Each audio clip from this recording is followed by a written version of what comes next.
Bakasyon, serye day 22. Maaga nga kami nagising sa araw na to para kahit papano naman masulit namin yung araw. Then ayun, mga 8 AM ng kumaga may kumatok sa pinto. Ayan, may daladalang cake na may nakalagay na happy birthday. Kasi nga sinabi namin may mga December celebrant or merong may birthday sa amin. Kaya ayan, nagpadala silang cake. Ang sarap nga niyan eh. Then ayun, mga 8:30 ng umaga, ayan, bumaba na kami sa area na yan para mag-order ng Baterol. Ayun yun, no, yung hot chocolate.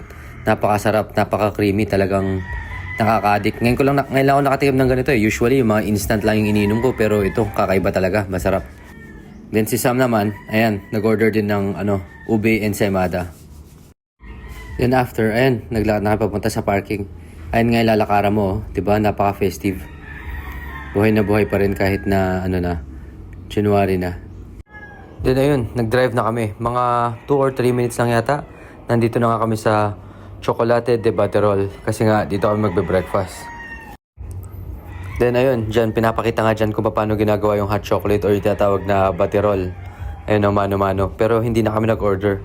Kasi nga, sabi nila tito ko tsaka ni lola ko, mas masarap daw yung sa Manor. Baka madismaya lang daw ako pag natikman ko to. Kaya, ayun, hindi ko na tinikman. Then after a while, ayan, dumating na yung order namin. Parang classic Filipino breakfast lang, ayan, no? May tapsilog, may tosilog, tsaka, nag-order yata ng arroz caldo doon si Tito LJ. Then, ayun, after kumain, napadpad nga kami dito sa Mines View Park. Wala naman kami talagang balak dumaan dito eh, kasi papunta lang kami sa Good Shepherd para bumili ng ube. Pero dahil pagdaan namin doon, may available na parking, kaya ayun. Then, mga 3 to 5 minutes drive lang, napadpad na kami dito sa Good Shepherd. At ayun, may pila na nga agad. Pero buti na lang, kasama namin si Lola Baby. Kasi pag senior citizen ka, o kaya pregnant ka, makakasingit ka at saka merong separate na pila. Then after namin mamili doon, dumiretso naman kami dito sa Pink Sister. Then bago nga kami pumasok, ayan, kinailangan namin isuot yung parang green na palda na yan. Kasi nga, pag naka-short ka, or kaya naka-skirt ka, o kaya naka-sleeveless, kailangan mo takpan. Then after, ayan, pumasok na nga kami. Siyempre, nagdasal kami. Nagpasalamat sa lahat ng blessings, sa lahat ng mga challenges, at saka sa lahat ng mga protection sa amin. Kaya, ayan. Then after, ayan, bumalik na kami sa hotel. At ako nga ang naatasang maiwan dito para bantayan yung mga bata. Kasi nga sila Sam, tsaka sila Lola, sila Tito LJ, pupunta sila sa palengke.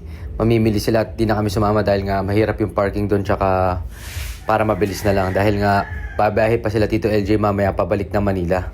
Then ayun, mga 2 PM na nga ng hapon nang makabalik sila Sam tsaka sila tito ko sa hotel. Then, kababa namin ng Tarlac, mga 5:30 na yata ito ng hapon. Dumiretso nga kami dito sa Fortune Restaurant para mag-dinner. Dahil nga hindi pa kami nagla-lunch. So, pag-iisay na namin. Lunch tsaka dinner. Nakikita nyo yan, ang dami yan, di ba?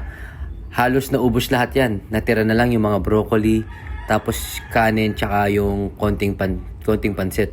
Dahil nga gutom na gutom kami. Then ayun, after nga namin kumain, dumaan lang saglit sila Tito LJ sa bahay para kunin yung mga gamit nila. Then, umalis na rin sila pa Manila. At dahil maaga pa nga, ayan, nagaya si Sam sa 7-Eleven. Then si Savin naman, ayan, nagpa-takeout sa McDo. Then after nun, umuwi na rin kami agad. Yun lamang po for today. Bukas ulit. Bye!